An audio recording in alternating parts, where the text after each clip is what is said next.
BA द्वितीय वर्ष के प्रिय छात्रों, कोरोना काल में आपके लिए ऑनलाइन क्लास पढ़ाई जा रही है। तो आप कोरोना से बचने के लिए मास्क तथा इससे उपयुक्त काढ़ा आदि का प्रयोग करते रहें तथा कोरोना से सुरक्षित रहते हुए अपने ऑनलाइन पाठों के माध्यम से अपना ज्ञानवर्धन भी करते जाएं। आज हम आपके पाठ्यपुस्तक अभिज्ञान शाकुंतलम का अध्ययन करेंगे। उसके अध्ययन से पहले जो इसके रचयिता हैं महाकवि कालिदास, उनके विषय में कुछ जानकारी हम प्राप्त करेंगे। उनके जीवन के विषय में ज़्यादा कुछ उपलब्ध इतिहास में नहीं होता है। प्रायः संस्कृत के कवियों में जो देश काल है उसके बारे में बहुत कम जानकारियाँ मिल पाती हैं, क्योंकि वे विद्वान कभी भी अपने यश, धन और इस प्रकार के लोभ लालच से कोई कार्य करते नहीं थे। वो केवल मात्र स्वांतः सुखाय के लिए ये कार्य करते थे। अतः कवियों के ग्रंथों में भी उनके जीवन के बारे में कोई उल्लेख नहीं मिलता है। कालिदास की गणना भी ऐसे कवियों में है।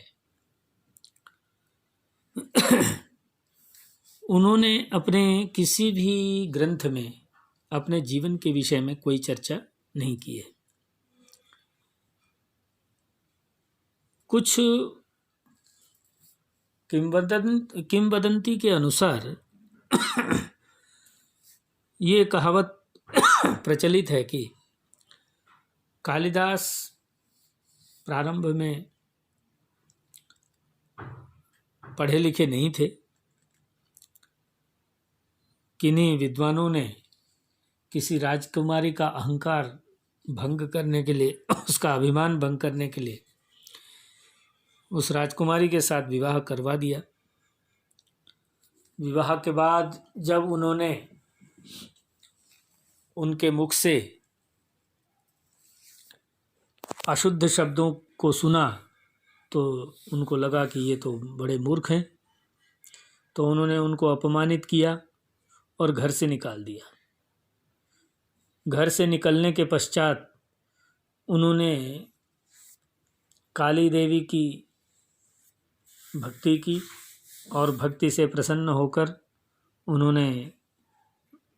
उनको कवित्व शक्ति प्राप्त हुई और वो अपने घर लौटे कवित्व शक्ति प्राप्त करके। तो उनकी पत्नी ने जब दरवाज़ा खटखटाया और कालिदास ने कहा कि अनावृतम कपाटम द्वारम देहि, तब पत्नी ने इस बहुत सुंदर सटीक शब्दों को सुन करके कहा कि अस्ति कश्चित वाग विशेष, कोई बहुत बड़ा विद्वान है। ये कह करके उन्होंने दरवाज़ा खोला तो पत्नी के जो 3 शब्द हैं, अस्ति, कश्चित और वाक, इन तीनों शब्दों को लेकर के 3 ग्रंथ बनाए। अस्ति से कुमार संभव, कश्चित से मेघदूतम और वाक से रघुवंशम, इन 3 ग्रंथों का प्रणयन उन्होंने किया।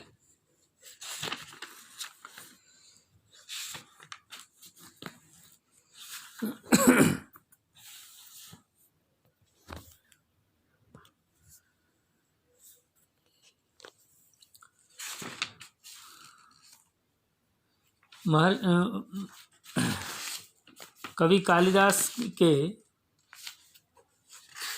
7 ग्रंथ प्रसिद्ध हैं। एक तो है कुमार संभवम, रघुवंशम, ऋतुसंहारम, मेघदूतम, मालविकाग्निमित्रम, विक्रमोर्वशीयम, अभिज्ञान शाकुंतलम। तो कुमार संभव इस महाकाव्य में 17 सर्ग हैं। इस काव्य में शिव और पार्वती का प्रेम और तपस्या के द्वारा शिव की प्राप्ति और विवाह, कुमार का जन्म और ताड़कासुर आदि का वध, ये प्रमुख कथाएं हैं। दूसरा है रघुवंश महाकाव्यम।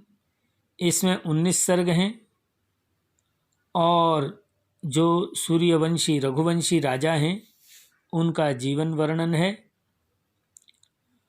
और इसकी मूल सामग्री वाल्मीकि रामायण है